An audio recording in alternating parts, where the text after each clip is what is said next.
Welcome to the Power of Positive Thinking, the timeless guide by Norman Vincent Peale that has inspired millions to overcome doubt, build confidence, and live with faith and optimism. Get ready to unlock the power of your mind and transform your life. Part I believe in yourself. Step 1. Believe in yourself. Believe in yourself. Have faith in your abilities. Without a humble but reasonable confidence in your own powers, you cannot be successful or happy. A sense of inferiority and inadequacy interferes with the attainment of your hopes. But self-confidence leads to self-realization and successful achievement. Step 2. Eliminate inferiority complexity. The greatest secret for eliminating the inferiority complex, which is another term for deep and profound self-doubt, is to fill your mind to overflowing with faith. Develop a tremendous faith in God, and that will give you a humble, yet soundly realistic faith in yourself. The acquiring of dynamic faith is accomplished by prayer, lots of prayer, by reading and mentally absorbing the Bible, and by practicing its faith techniques. Step 3. Pray big prayers to get anywhere with faith. Learn to pray big prayers. God will rate you according to the size of your prayers. The scriptures say, according to your faith, be it unto you. Matthew Judan Arshajofen. So the bigger your problem, the bigger your prayer should be. Drive your prayers deep into your doubts, fears, and pray deep, big prayers that have plenty of suction, and you will come up with powerful and vital faith. Step 4. Seek a spiritual advisor. Go to a competent spiritual advisor and let him teach you how to have faith. The ability to possess and utilize faith and gain the release of powers it provides are skills, and like any skills, must be studied and practiced to gain perfection. If your mind is obsessed by thoughts of insecurity and inadequacy, it is, of course, due to the fact that such ideas have dominated your thinking over a long period of time.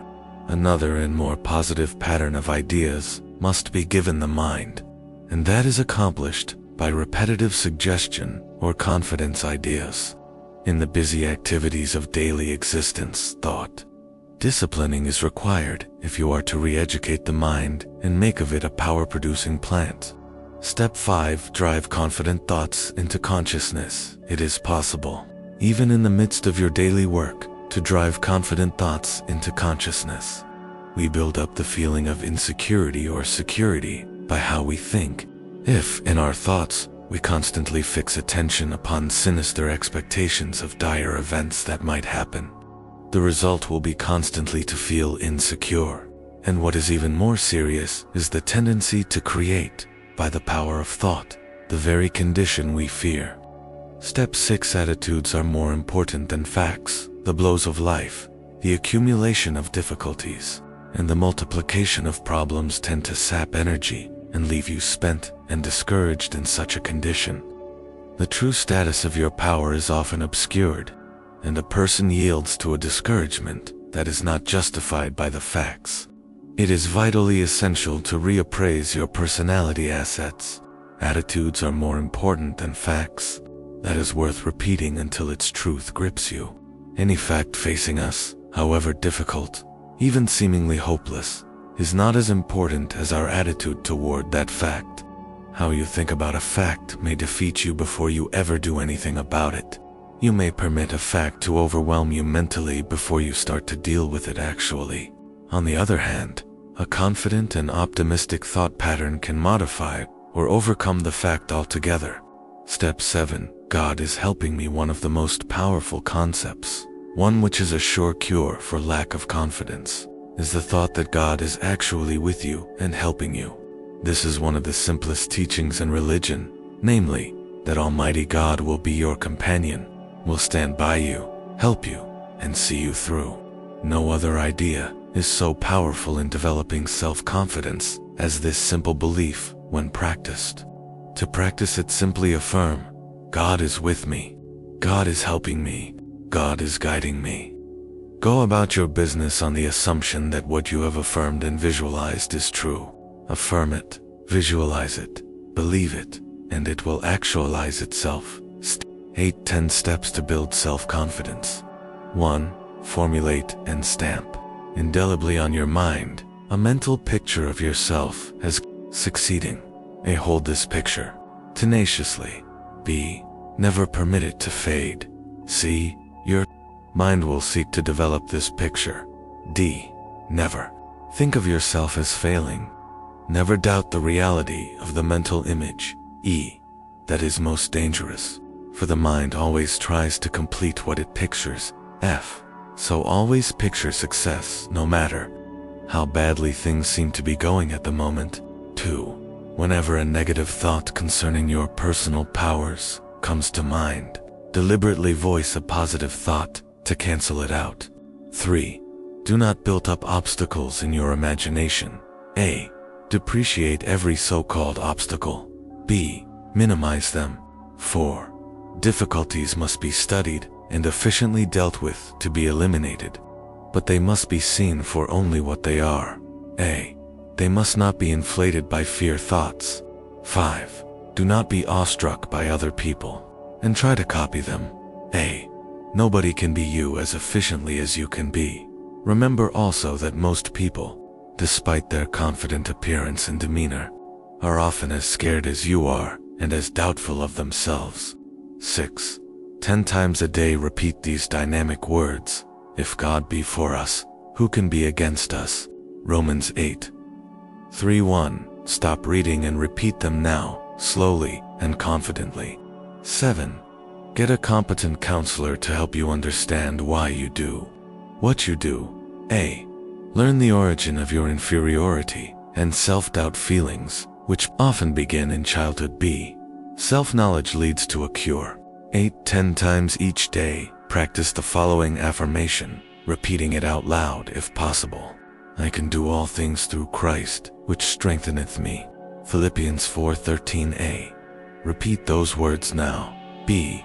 That magic statement is the most powerful antidote on earth to inferiority thoughts. 9. Make a true estimate of your own ability, then raise it 10%. A. Do not become egotistical, but develop a wholesome self-respect. B. Believe in your own God-released powers. C. Put yourself in God's hands. D. To do that, simply state, I am in God's hands. E. Then believe you are. F. Now receiving all the power you need, feel it flowing into you. G. Affirm that the kingdom of God is within you. Luke 17:21. In the form of adequate power to meet life's demands. 10. Remind yourself that God is with you and nothing can defeat you. A. Believe that you now receive power from Him. PRT2. A. Peaceful mind generates power. Step 1. Change your mental attitude. The essence of the secret lies in a change of mental attitude.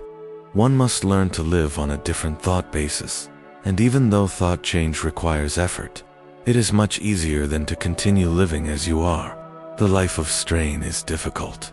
The life of inner peace, being harmonious and without stress, is the easiest type of existence.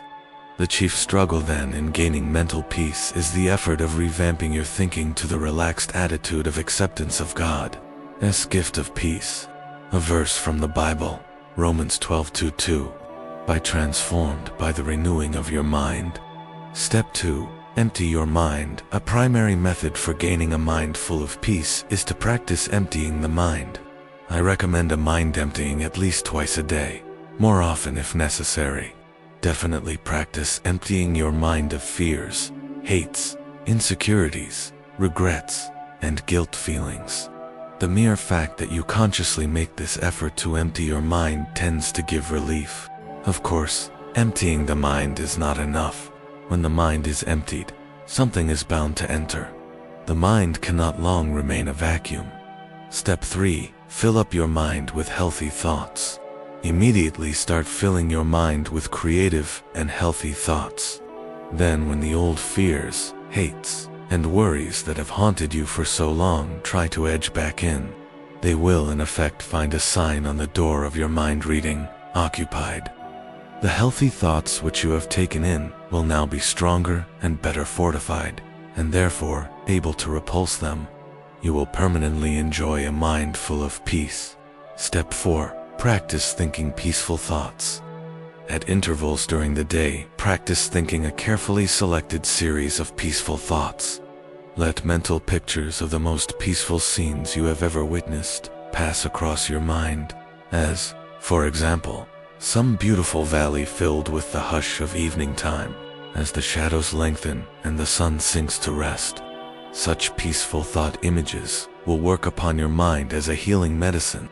Step 5. Speak peaceful words. Practice the technique of suggestive articulation. That is, repeat audibly some peaceful words. Words have profound suggestive power, and there is healing in the very saying of them. If you speak peaceful, quieting words, your mind will react in a peaceful manner.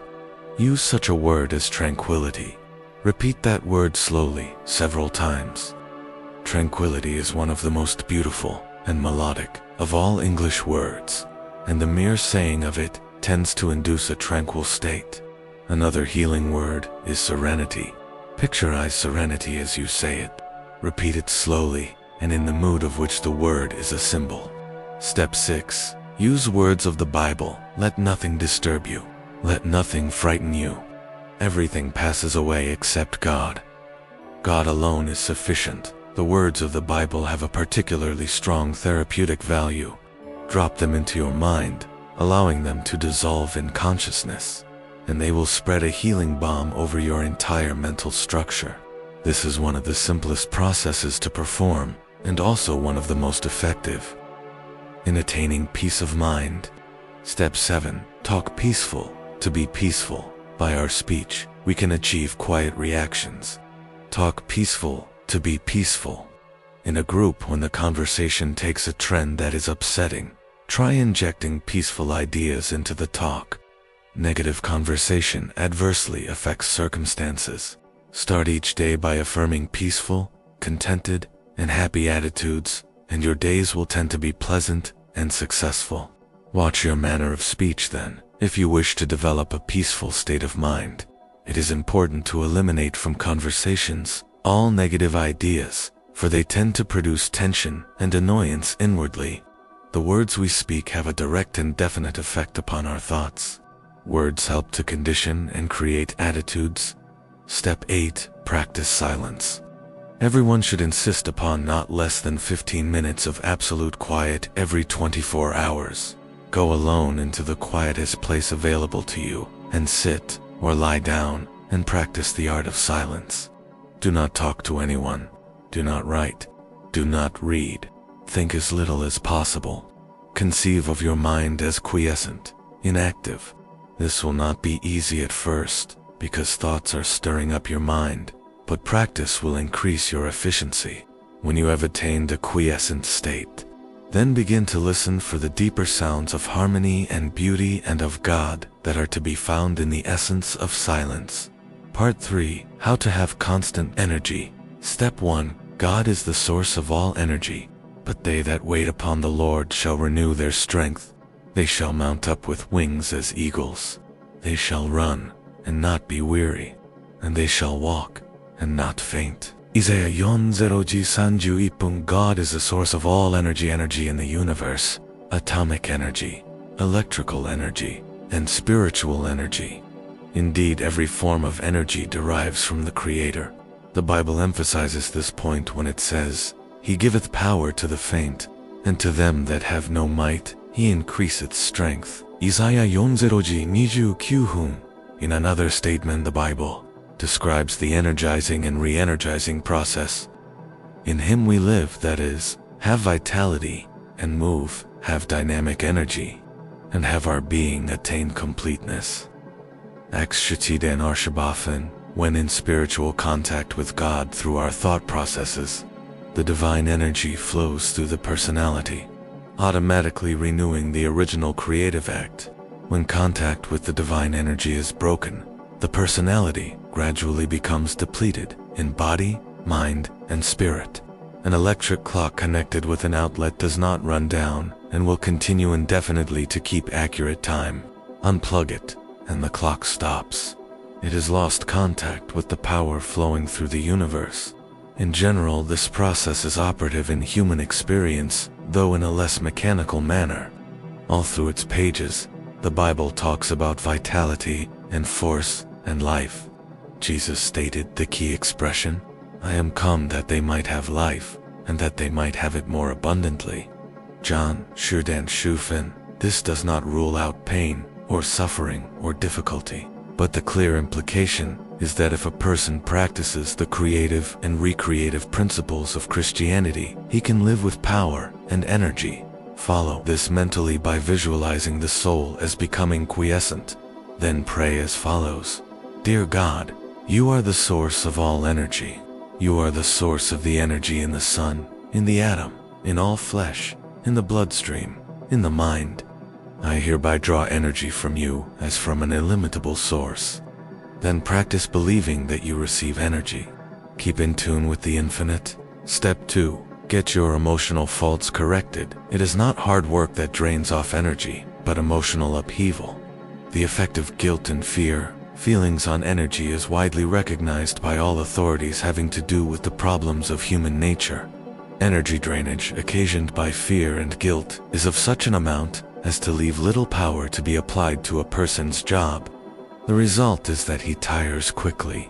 The body is designed to produce all needed energy over an amazingly long period of time. If the individual takes reasonable care of his body from the standpoint of proper diet, exercise, sleep, no physical abuse, the body will produce and maintain astonishing energy and sustain itself in good health. But if he allows energy leaks caused by hereditary or self-imposed emotional reaction of a debilitating nature, he will be lacking in vital force.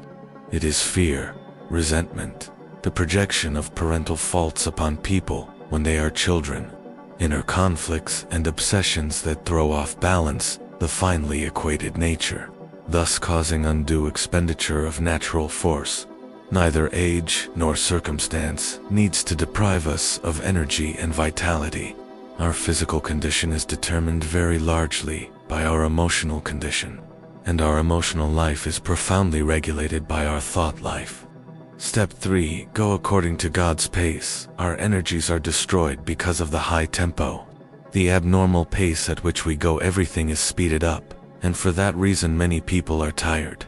The solution is to get into the time synchronization of Almighty God. The conservation of energy depends upon getting your personality speed synchronized with the rate of God's movement. God is in you. If you are going at one rate and God at another, you are tearing yourself apart.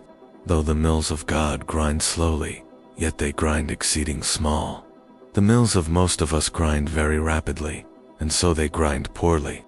When we become attuned to God's rhythm, we develop a normal tempo within ourselves, and energy flows freely. Step 4. Get interested in something. A frequent case of diminishing energy is staleness. The pressure, monotony, and unceasing continuity of responsibilities dull the freshness of mind which a person must have to approach his work successfully. Staleness tends to come upon dry and arid periods. During such a condition of mind, the expenditure of greater energy is required to do with difficulty what one formerly did with comparative ease. As a result, the vital powers are hard put to it to supply the force required, and the individual often loses his grip and power. The surest way not to become tired is to lose yourself in something in which you have a profound conviction. You only lose energy when life becomes dull in your mind. Your mind gets bored and therefore tired doing nothing. Get interested in something. Throw yourself into it with abandon. Don't sit around moaning about things, reading the papers, and saying, "Why don't they do something?" The man who is out doing something isn't tired. If you not getting into good causes, no wonder you retired. You disintegrating. You deteriorating. The more you lose yourself in something bigger than yourself, the more energy you will have. You have time to think about yourself and get bogged down in your emotional difficulties. Part 4. Try prayer. Power. Step 1. Use prayer as therapy. Experts in physical health and well-being often utilize prayer in their therapy. Disability, tension, and kindred troubles may result from a lack of inner harmony. Prayer restores the harmonious functioning of body and soul. Prayer is the greatest power available to the individual in solving his personal problems. Prayer power seems able even to normalize the aging process, limiting deterioration. Prayer can freshen you up every evening and send you out renewed each morning. You can receive guidance in problems if prayer is allowed to permeate your subconscious, the seat of the forces which determines whether you take right or wrong actions. Prayer has the power to keep your reactions correct and sound. Step 2. Learn how to pray. You need to learn new techniques of prayer.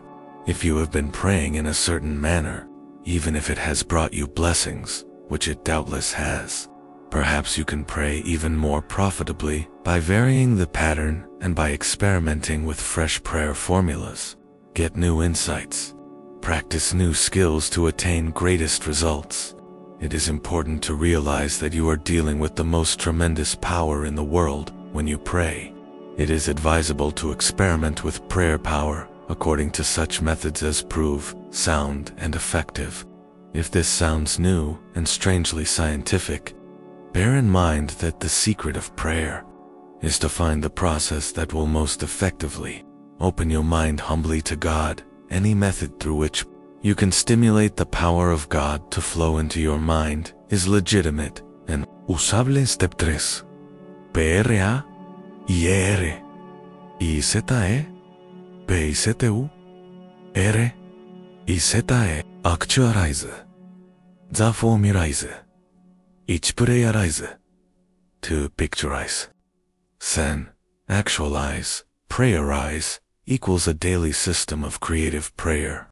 Let His presence dominate your conscious and unconscious thinking. When a problem arises, talk it over with God very simply and directly in prayer. Do not need to talk with God as to some vast and far-off shadowy being, but conceived of God as being with you in your office, in home, on the street, in automobile, always nearby as a partner, as a close associate. Pray without ceasing. For example, say to God as to a close associate, "What will I do about this, Lord?" Or give me a fresh insight on this. Lord, picturize equals to assure something worthwhile happening. First pray about it and test it according to God's will. Then print a picture of it on your mind as happening, holding the picture firmly in consciousness. The man who assumes success tends already to have success. Work hard and intelligently, thus doing your part to achieve success in the matter. Practice believing and continue to hold the picturization firmly in your thoughts. That which you have prayerized and picturized actualizes according to the pattern of your basic realizable wish when conditioned by invoking God's power upon it. And if, moreover, you give fully of yourself to its realization. Step 4. Prayer sends out vibrations. Prayer sends out vibrations from one person to another, and to God all of the universe is in vibration. There are vibrations in the molecules of a table. The air is filled with vibrations. The reaction between human beings is also in vibration. When you send out a prayer for another person, you employ the force inherent in a spiritual universe. You transport from yourself to the other person a sense of love, helpfulness, support, a sympathetic, powerful understanding, and in this process, you awaken vibrations in the universe through which God brings to pass the good objectives prayed for. Experiment with this principle and you will know its amazing results. Step 5. Our minds have all the potential power for constructive living. One of the important functions of prayer is as a stimulus to creative ideas. Within the mind are all of the resources needed for successful living. Ideas are present in consciousness, which, when released and given scope, together with proper implementation, can lead to the successful operation of any project or undertaking. When the New Testament says, "The kingdom of God is within you," Luke 17:21, it is informing us that God, our Creator, has laid up within our minds and personalities all the potential powers and ability we need for constructive living. Step 6. 10 rules for effective prayer. 1. Set aside a few minutes every day. I do not say anything. 2. Simply practice thinking about God. 3. This will make your mind spiritually receptive. 2. Then pray orally, using simple, natural words. I tell God anything that is on your mind. 2. Do not think you must use stereotyped pious phrases. 3. Talk to God in your own language. 4. He understands it. 3. Pray as you go about the business of the day, on the subway or bus, or at your desk. I utilize minute prayers by closing your eyes to shut out the world and concentrating briefly on God's presence. The more you do this every day, the nearer you will feel God's presence. 4. Do not always ask when you pray, but instead affirm that God's blessings are being given, and spend most of your prayers giving thanks. 5.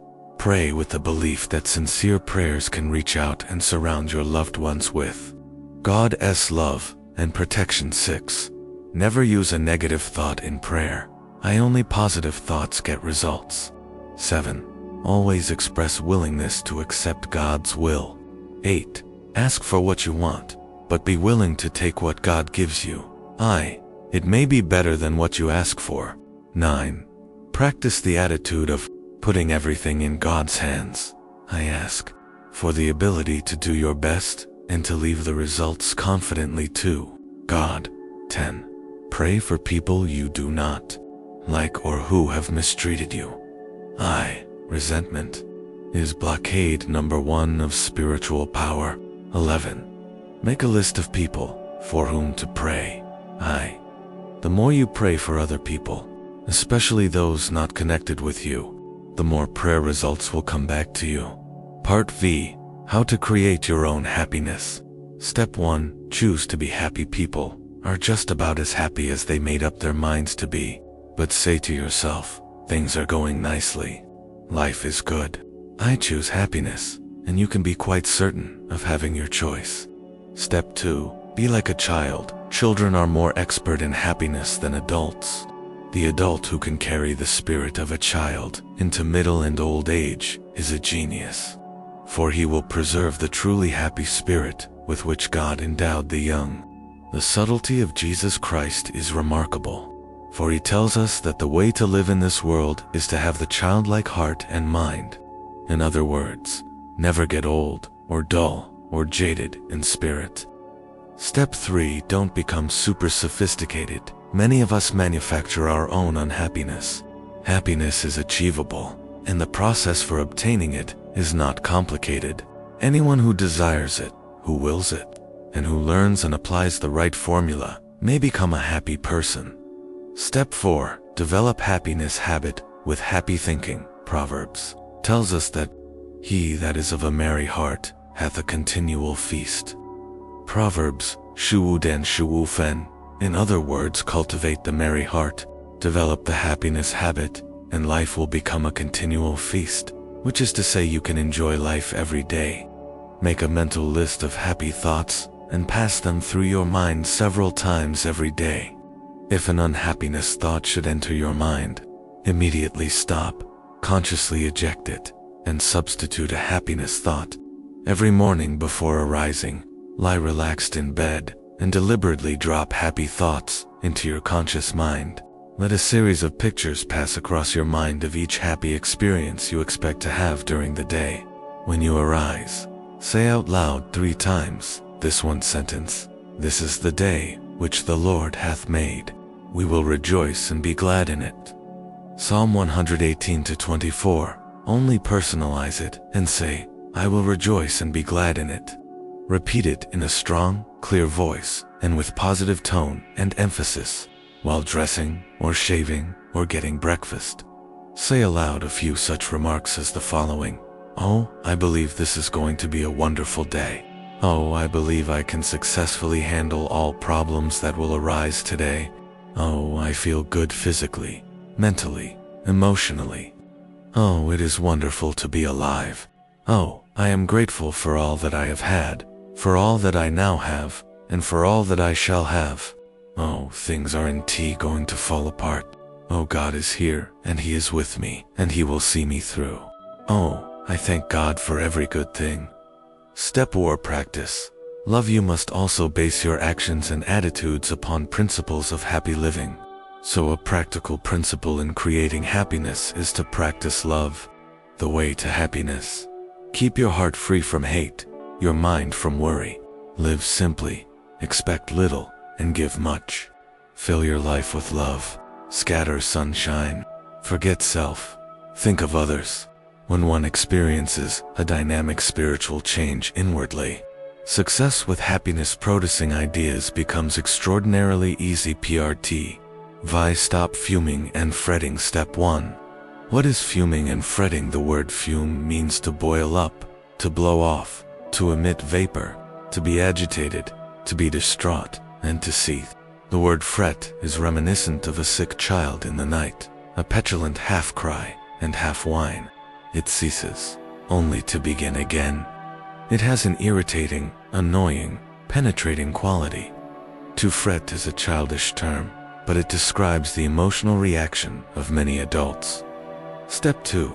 Reduce your pace. The Bible advises us to fret not thyself. Psalm 130. A first step is to reduce your pace, or at least the tempo of your pace. We do not realize how accelerated the rate of our lives has become, or the speed at which we are driving ourselves.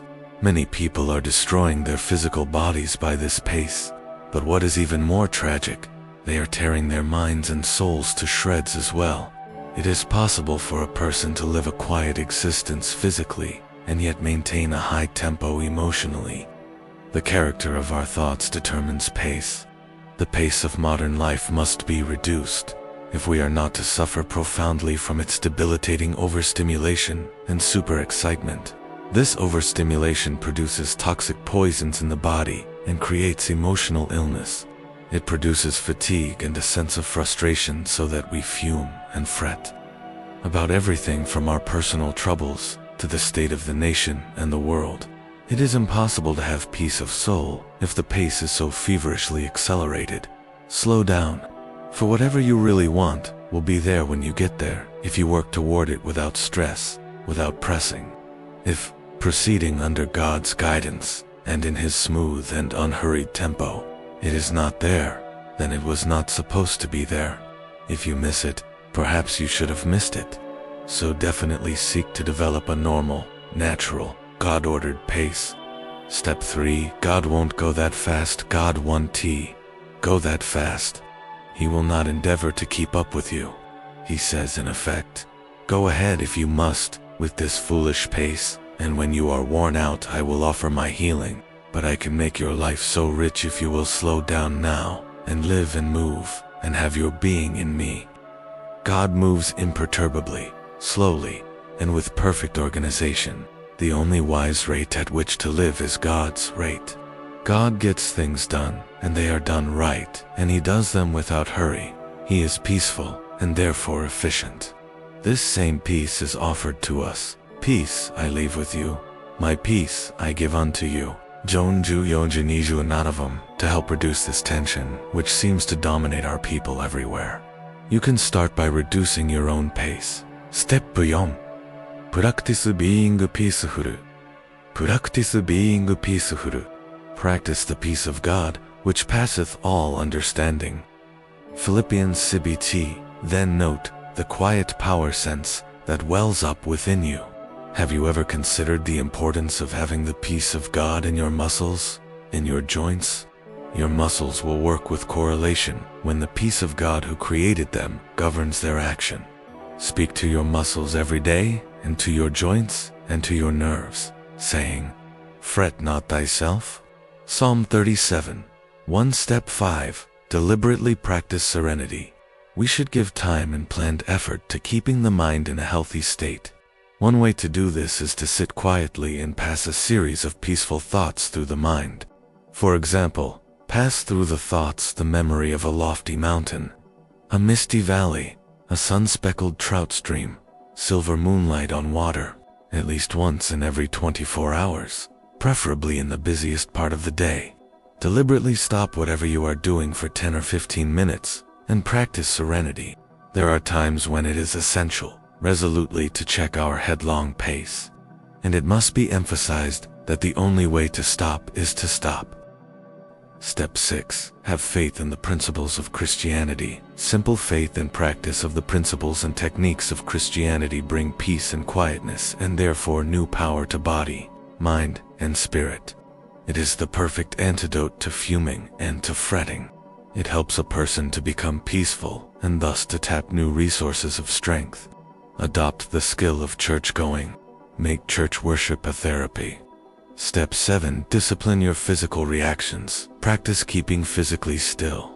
Danti pace the floor. Danti wring your hands. Danti pound or shout or argue or walk up and down. Danti let yourself get worked up into a dither. In excitement 1's physical movements become accentuated. Certainly keep the voice down to a low pitch. In developing a calm control, it is necessary to think calmness, for the body responds sensitively to the type of thoughts that pass through the mind. A physical attitude can induce desired mental attitudes. This principle can be effective in controlling emotional excitements, fretting, and tension, as many have discovered by experimentation. You will be much less tired. It is, moreover, a good procedure to practice being phlegmatic or apathetic, even indifferent. To a certain extent, even practice being sluggish. People thus constituted are less likely to emotional breaks. Highly organized individuals may do well to cultivate these reactions to a degree at least. Naturally, one does not want to lose the keen, sensitive responsiveness characteristic of the highly organized individual, but the practice of being phlegmatic tends to bring such a keyed-up personality to a balanced emotional position. Step 8. 6 points to reduce fuming. 1. Sit relaxed in a chair. A. Completely yield yourself to the chair. B. Starting with your toes and proceeding to the top of your head, conceive of every portion of the body as relaxing. C. Affirm relaxation by saying, "My toes are relaxed, my fingers, my facial muscles." 2. Think of your mind as the surface of a lake in a storm, tossed by waves and in tumult. A. But now the waves subside, and the surface of the lake is placid and unruffled. Spend 2 or 3 minutes thinking of the most beautiful and peaceful scenes you have ever beheld, as for example, a mountain at sunset, or a deep valley filled with the hush of early morning, or a woods at noonday, or moonlight upon rippling waters. A. In memory, relive these scenes. 4. Repeat slowly, quietly, bringing out the melody in each, a series of words which express quietness and peace, as, for example, A. Tranquility. Say it very deliberately and in a tranquil manner. B. Serenity. C. Quietness. Think of other such words and repeat them. 5. Make a mental list of times in your life when you have been conscious of God's watchful care, and recall how, when you were worried and anxious, He brought things out right and took care of you. A. Then recite aloud this line from an old hymn: "So long thy power hath kept me, sure it still will lead me on." 6. Repeat the following, which has an amazing power to relax and quiet the mind. A. Thou wilt keep him in perfect peace, whose mind is stayed on thee. Isaiah 26:3b. Repeat this several times during the day, whenever you have a fraction of a moment. C. Repeat it aloud, if possible, so that by the end of the day you will have said it many times. D. Conceive of these words as active, vital substances permeating your mind, sending into every area of your thinking a healing balm. E. This is the best known medicine for taking tension from the mind. PRT.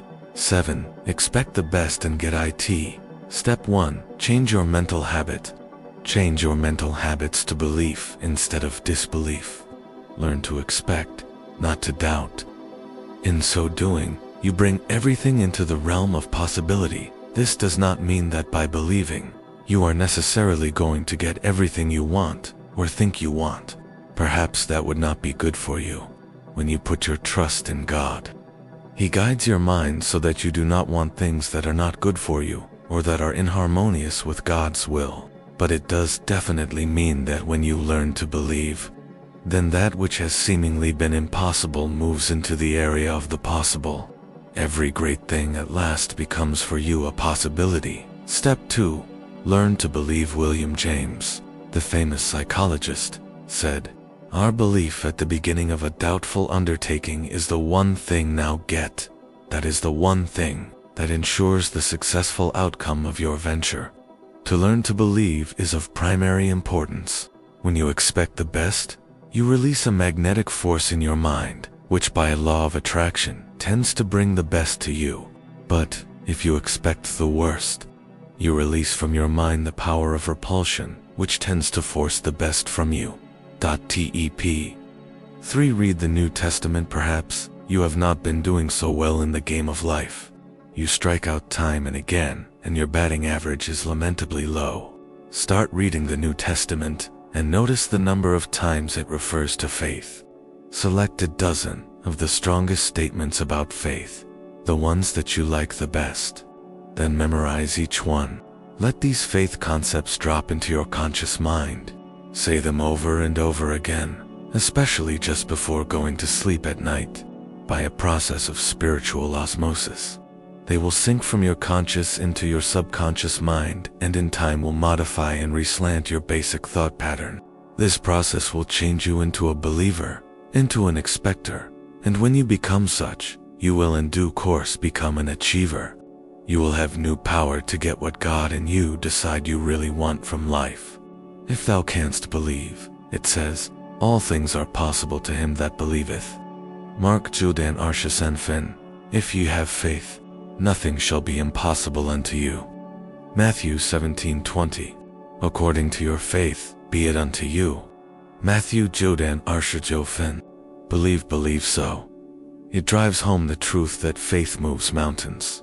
Things become better when you expect the best instead of the worst, for the reason that being freed from self, you can put your whole self into your endeavor, and nothing can stand in the way of the man who focuses his entire self on a problem. Step 4. Give it all you have got. When the entire concentration of all your force, emotional and spiritually, is brought to bear, the consolidation of these powers properly employed is quite irresistible. People are defeated in life not because of lack of ability, but for lack of wholeheartedness. Their heart isn't here in it, which is to say they themselves are not fully given results. Do not yield themselves to the person who refuses to give himself to the desired results. In other words, whatever you are doing, give it all you've got. Hold nothing back. Life cannot deny itself to the person who gives life his all. In fact, very few people do, and this is a tragic cause of failure, or, if not failure, it is the reason we only half attain. Fire the heart with where you want to go and what you want to be. Get it so deeply fixed in your unconscious that you will not take no for an answer. Then your entire personality will follow where your heart leads. Throw your heart over the bar means to throw your faith over your difficulty. Throw your affirmation over every barrier. Throw your visualization over your obstacles. In other words, throw the spiritual essence of you over the bar, and your material self will follow in the victory groove, thus pioneered by your faith-inspired mind. Step 5. Beware of what you want, for you will get it as what is in the heart of you, either good or bad, strong or weak, that finally comes to you. Emerson said, beware of what you want, for you will get it. So the formula is, O, to know what you want. O, test it to see if it is a right thing. O, change yourself in such a manner that it will naturally come to you.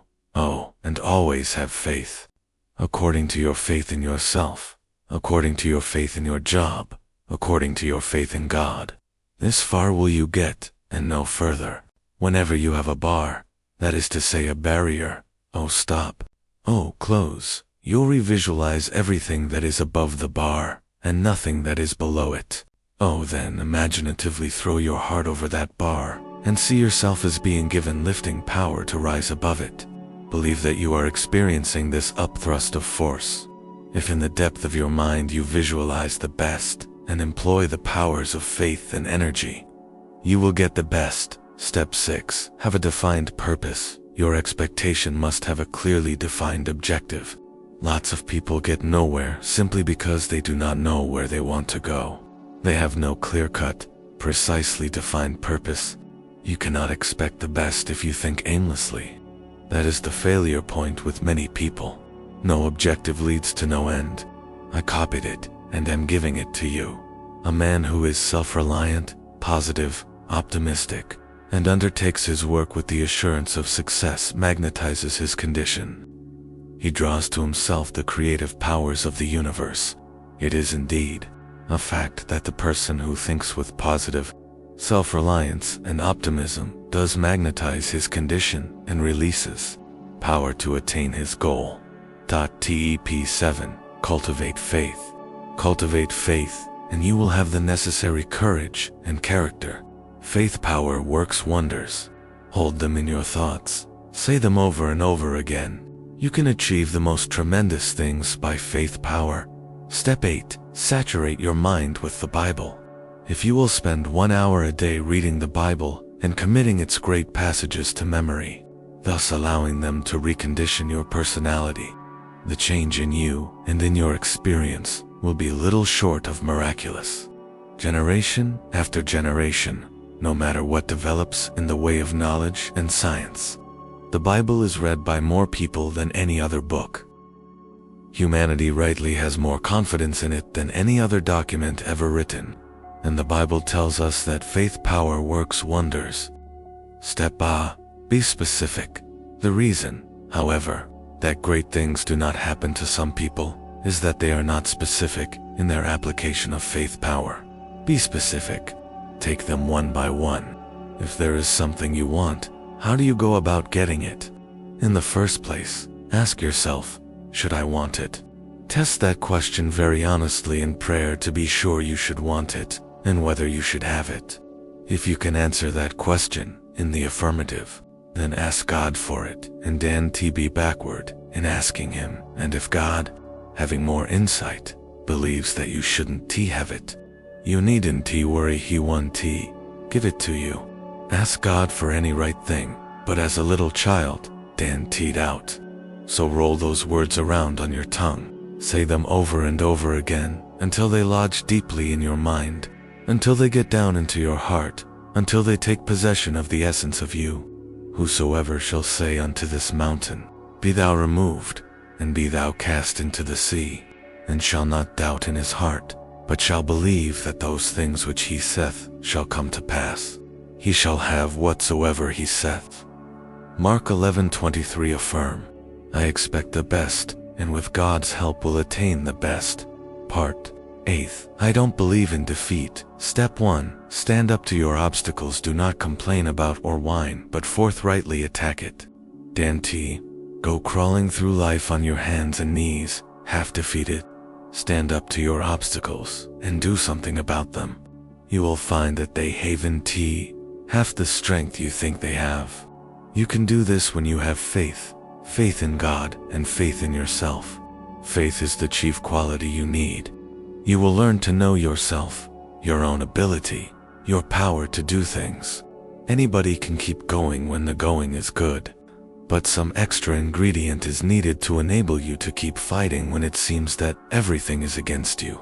Step 2. There is no nitrogen monoxide. Such situation you may counter, but you don't know my circumstances. I am in a different situation than anybody else, and I am as far down as a human being can get. In that case you are fortunate, for if you are as far down as you can get, there is no further down you can go. There is only one direction you can take from this position, and that is up. So your situation is quite encouraging. However, I caution you not to take the attitude that you are in a situation in which nobody has ever been before. There is no such situation. There are people who have overcome every conceivable difficult situation, even the one in which you now find yourself, and which to you seems utterly hopeless. Here is the formula again. I can do all things through Christ which strengtheneth me. Philippians 4:13. Step 3. Convince your subconscious mind. Your subconscious mind, in a sense, is one of the greatest liars in existence. It concurs in and sends back to you your own errors about your abilities. So just turn on your subconscious and say to it, "Now look here, I do believe that. I insist upon believing it." After a while, your subconscious mind will begin to send back the truth to you. The truth being that, with the help of Jesus Christ, there isn't any obstacle you cannot overcome.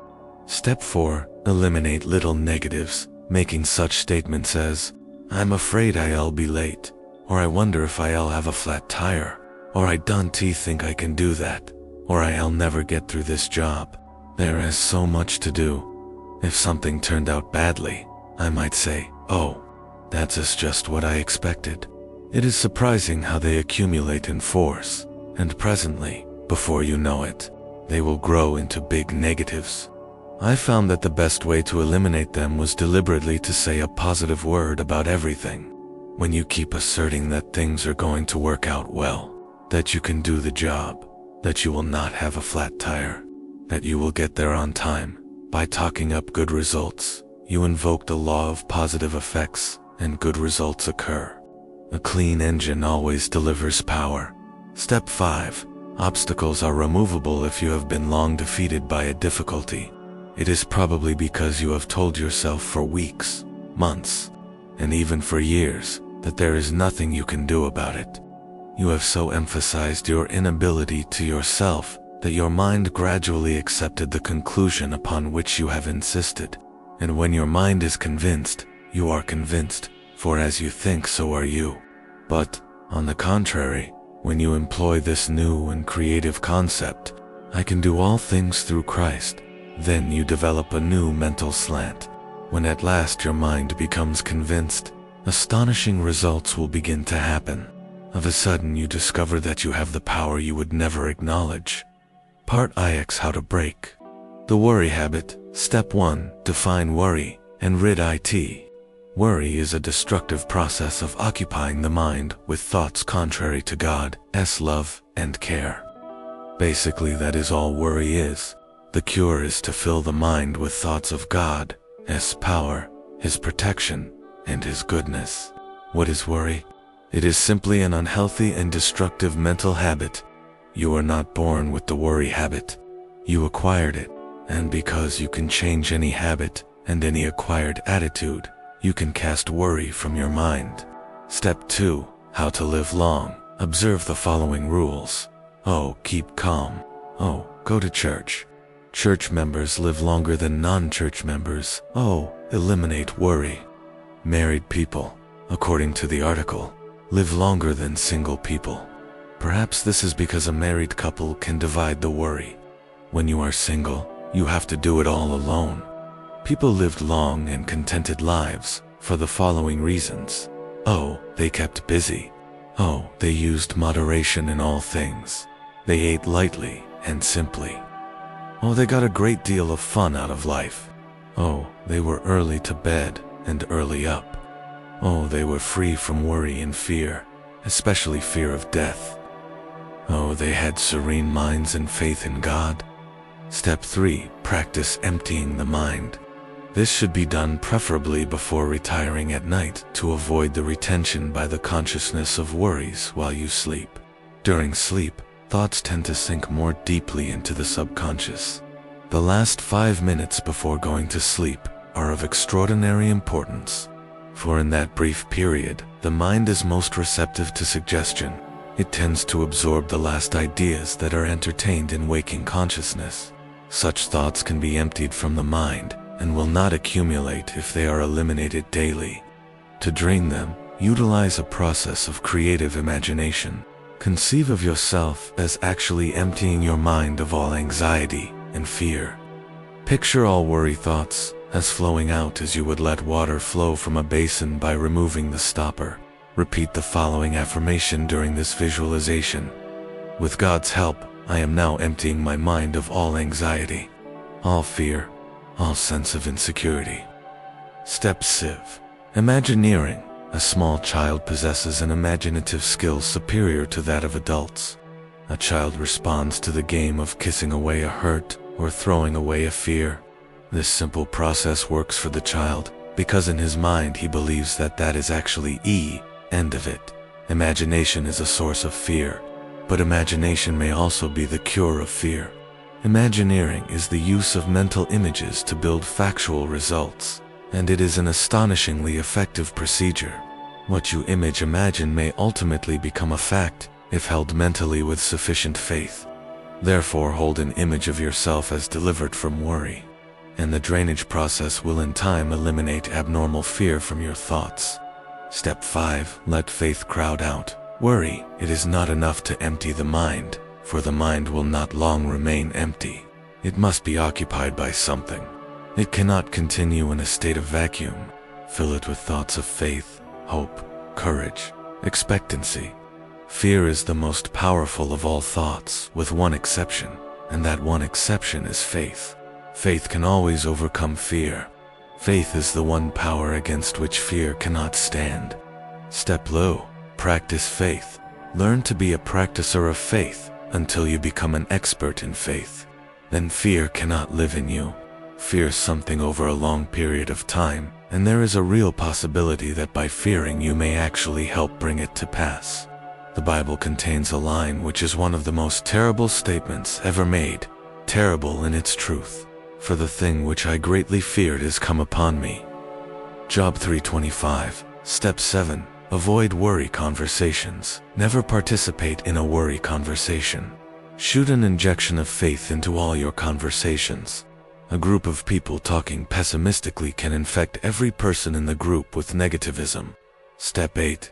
Cultivate friendships with hopeful people. Surround yourself with friends who think positive, faith-producing thoughts, and who contribute to a creative atmosphere. Step 9. See how many people you can help to cure their own worry habit in helping another to overcome worry. You get greater power over it within yourself. Part X. Power to solve personal problems. Step 1. Conceive of God as a partner. One of the basic truths taught by the Bible is that God is with us. We can talk to Him, lean upon Him, get help from Him, and have the inestimable benefit of His interest, support, and help. Practice believing that God is as real and actual as your wife, or your business partner, or your closest friend. Step 2. Work out and actualize a plan. Keep calm. Tension blocks the flow of thought power. Your brain cannot operate efficiently under stress. Go at your problem easy-like. Don't try to force an answer. Keep your mind relaxed so that the solution will open up and become clear. Assemble all the facts impartially, impersonally, and judicially. List these facts on paper. This clarifies your thinking, bringing the various elements into orderly system. You see as well as think. The problem becomes objective, not subjective. Pray about your problem, affirming that God will flash illumination into your mind. Believe in and seek God's guidance on the promise of the 73rd Psalm. Thou wilt guide me by thy counsel. Go to church and let your subconscious work on the problem as you attune to the mood of worship. 3. Believe that, for every problem, there is a solution in the very necessary business of solving personal problems. It is important, first of all, to realize that the power to solve them is inherent within you. Faith, even as a grain of mustard seed, will solve your problems. Any of your problems, all of your problems, if you believe it and practice it, according to your faith, be it unto you. Matthew Jude and Arsha Jufin. Little faith gives you little results. Medium faith gives you medium results. Great faith gives you great results. Part She How to Use Faith in Healing. Step 1. In sickness. Send for your minister, even as you send for your doctor. In other words, believe that spiritual forces as well as medical technique are important in healing. Belief and faith in the combined therapy of medical science in harmony with the healing power of God. Step 2. Surrender oneself to God.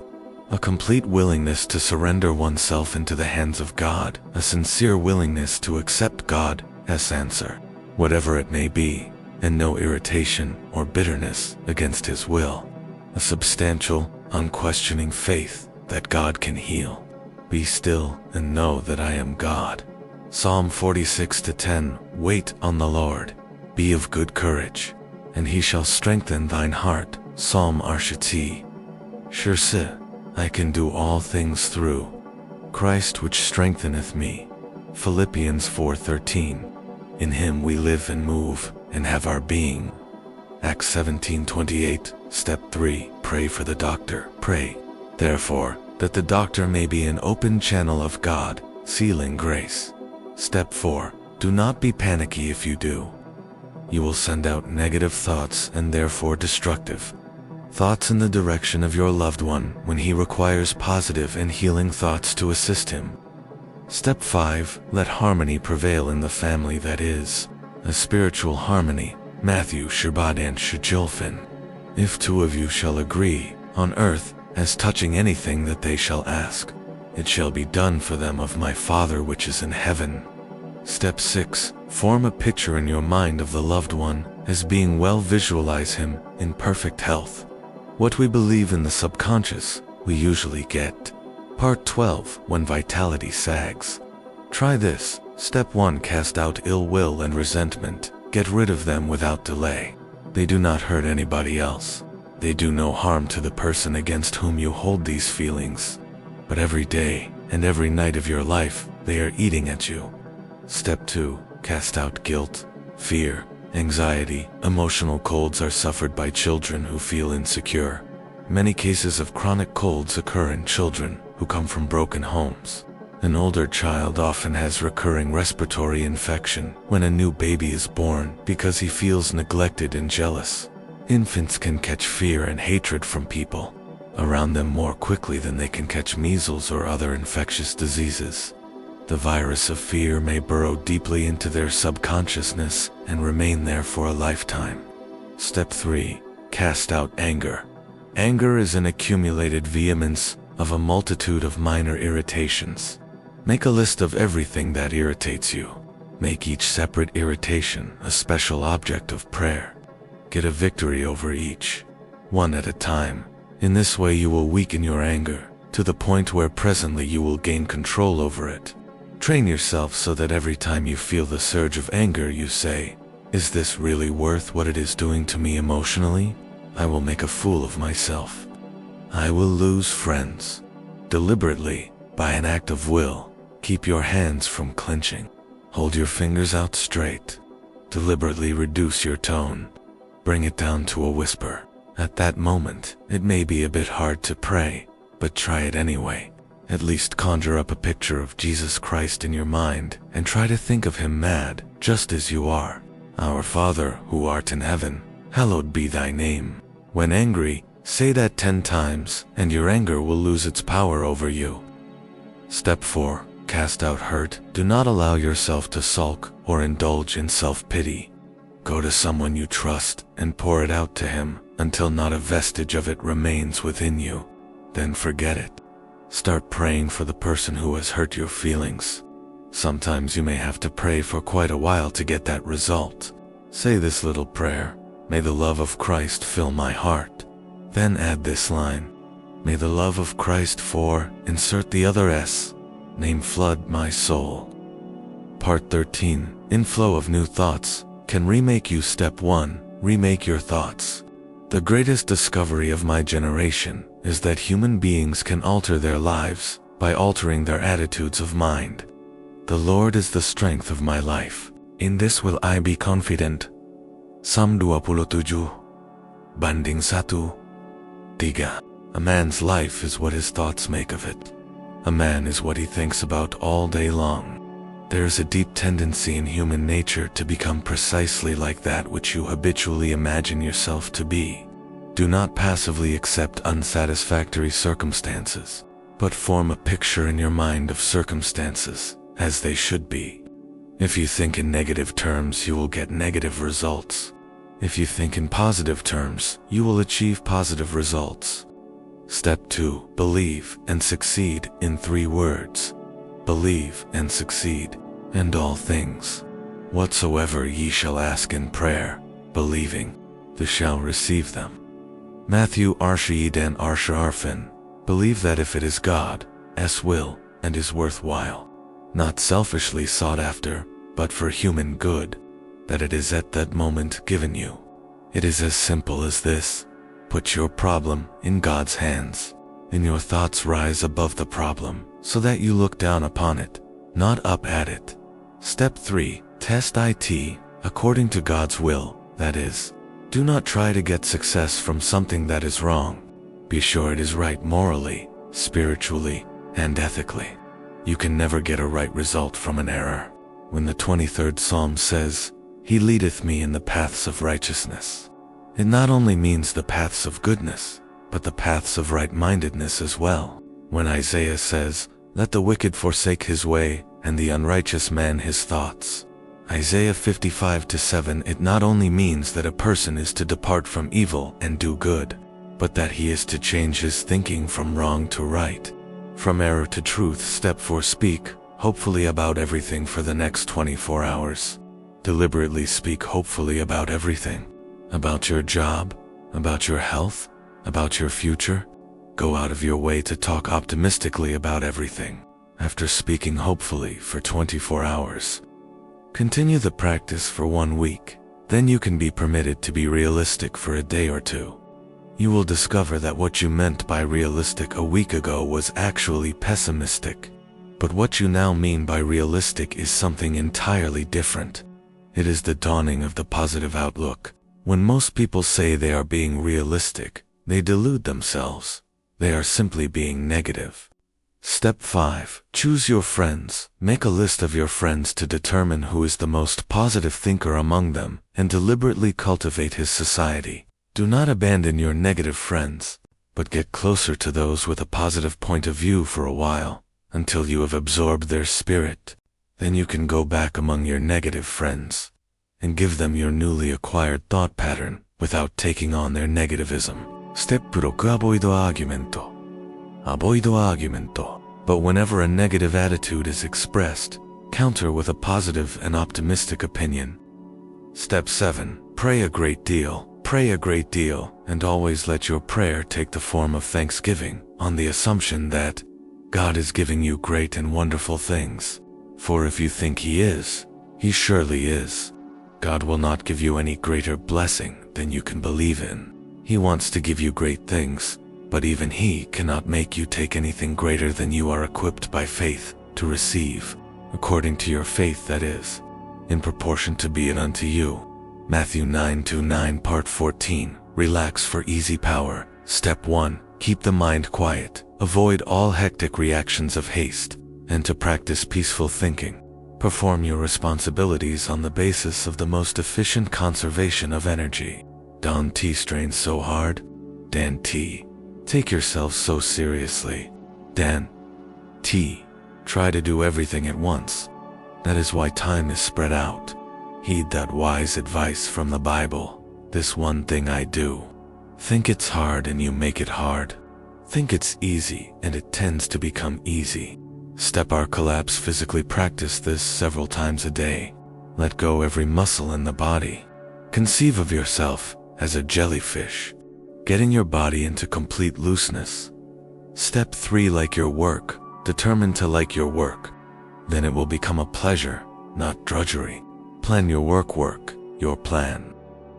Become efficient in your work. Knowledge is power over your job. It is always easier to do a thing right. Discipline yourself not to put off until tomorrow what you can do today. Accumulation of undone jobs makes your work harder. Keep your work up to schedule. Pray about your work. Take on the unseen partner. It is surprising the load he will take off you. God is as much at home in offices, factories, stores, kitchens, as in churches. He knows more about your job than you do. His help will make your work easy. You will get relaxed efficiency by so doing.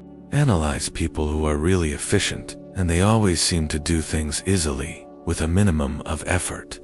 In so doing, they release maximum power. Step 6. Spiritually. To think spiritually means to turn the mind at regular intervals to God. At least 3 times a day lift up your eyes unto the hills. This keeps you in tune with God's harmony. It refuels you with peace. Self-knowledge is the beginning of self-correction. Part 15. How to get people to like you. Step 1. Accept not everyone will like you. You will never get everybody to like you. There is a curious quirk in human nature whereby some people just naturally want to like you. Even the Bible recognizes this unhappy fact about human nature. For it says, if it be possible, as much as lieth in you, live peaceably with all men. Romans Juni Juju Hapan. This is all by way of saying that you will be wise if you do not let it too seriously affect you if you do not achieve perfect popularity with everyone. Step 2. Being appreciated and needed. The psychologist, William James, said, one of the deepest drives of human nature is the desire to be appreciated, the longing to be liked, to be held in esteem, to be a sought-after person is fundamental in us. To be master of the art of popularity, be artless. Strive deliberately after popularity, and the chances are you will never attain it.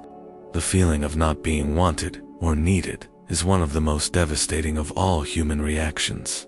To the degree to which you are sought after or needed by other people, will you become a fully released person. Step 3. Be a comfortable person, that is, one with whom people can associate without a sense of strain. A comfortable person is easygoing and natural. He has a pleasant, kindly, genial way about him. Being with him is not unlike wearing an old hat or an old pair of shoes or an easy old coat. Eliminate conscious and unconscious elements of strain which may exist. Do not assume that the reason other people do not like you is because of something wrong with them. Assume instead that the trouble is within yourself and determine to find and eliminate it. Don't be egotistical. Be natural and normally humble. Cultivate the quality of being interesting so that people will want to be with you and get something of stimulating value from their association with you. Step 6. Love-averse Christianity teaches that one basic trait will go far toward getting people to like you. That trait is a sincere and forthright interest in and love for people. Perhaps if you cultivate this basic trait, other traits will naturally develop.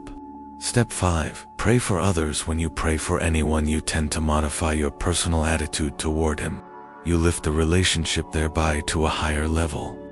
Essentially, getting people to like you is merely the other side of liking them. Some people are by nature more likable than others. Nevertheless, a serious attempt to know any individual will reveal qualities within him that are admirable, even lovable. Step 6. Build up the ego of others. Elevate their self-respect and contribute to their feeling of personal worth. Build up as many people as you can. Do it unselfishly. Do this and you will never lack for friends. You will always be well thought of. Build people up and love them genuinely. Do them good and their esteem and affection will flow back toward you. Whomever you help to build up and become a better, stronger, finer person will give you his undying devotion. Learn to remember names. Never miss an opportunity to say a word of congratulation upon anyone's achievement, or express sympathy in sorrow or disappointment. 16. Prescription for heartache. Step 1. Perform muscular activities. The sufferer must avoid the temptation to sit and brood. Get busy walking, riding, swimming, playing. Get the blood to coursing through your system. Muscular activity utilizes another part of the brain and therefore shifts the strain and gives relief. Step 2. Perform creative activities. Return once again to the normal course of your life. Get back into the mainstream of life's activities. Take up your old associations. Form new ones. Lose yourself in some worthwhile project. Fill your days with creative activity and emphasize the physical aspect of activity. Employ healthy, mind-relieving busyness, but be sure that it is of a worthwhile and constructive nature. Superficial escapism through feverish activity merely deadens pain temporarily and does not heal, as, for example, parties and drinking. Step 3. Give way to grief. It is natural to cry when pain or sorrow comes. It is a relief mechanism provided in the body by Almighty God and should be used to restrain grief. To inhibit it, to bottle it up, is to fail to use one of God's means for eliminating the pressure of sorrow. A good cry by either man or woman is a release from heartache. However, that this mechanism should not be used unduly, nor allowed to become a habitual process. Should that happen, it partakes of the nature of abnormal grief and could become a psychosis. Step 4. Do not avoid old places visited by loved ones who passed away. People whose loved ones have died, they find it very difficult for them to go to the same places they were in the habit of frequenting together, or to be with the same people with whom they associated as a couple or as a family. Therefore, they avoid the old-time places and friends. This is a serious mistake. A secret of curing heartache is to be as normal and natural as possible. This does not imply disloyalty or indifference. This policy is important in avoiding a state of abnormal grief. Normal sorrow is a natural process, and its normality is evidenced by the ability of the individual to return to his usual pursuits and responsibilities and continue therein as formerly. Step 5. Practice the presence of God. The deeper remedy for heartache, of course, is the curative comfort supplied by trust in God. Inevitably, the basic prescription for heartache is to turn to God in an attitude of faith and empty the mind and heart to Him. Take into your mind and heart one of the most marvelous texts in the Holy Bible. Eye hath not seen, nor ear heard, neither have entered into the heart of man, the things which God hath prepared for them that love Him. I Corinthians RB Joe. This means that you have never seen, no matter what you have seen, however wonderful it is, you have never seen anything to compare with the marvelous things that God has prepared for those who love Him and who put their trust in Him. People who really practice living on a Christ-like basis have the most incredible things happen to them. Step 6. We will reconcile with our loved ones. After death, we shall be reunited with them. Meanwhile, we continue in fellowship with those who dwell in the spirit world. Where are they? What is their condition? What sort of body have they? These are questions that are difficult. The idea of a different dimension is probably the most tenable, or it may be more accurate to believe that they live in a different frequency cycle. It is impossible to see through the blades of an electric fan when it is in a stationary position at high speed. However, the blades appear to be transparent in the higher frequency, or the state in which our loved ones dwell. The impenetrable qualities of the universe may open to the gaze of one passing into the mysteries. Because I live, ye shall live also. John 14:19. In other words, our loved ones who have died in this faith are also nearby and occasionally draw near to comfort us. Why seek the living among the dead? Luke 24:5, Part 17. How to draw upon that higher power. There is a power greater than yourself.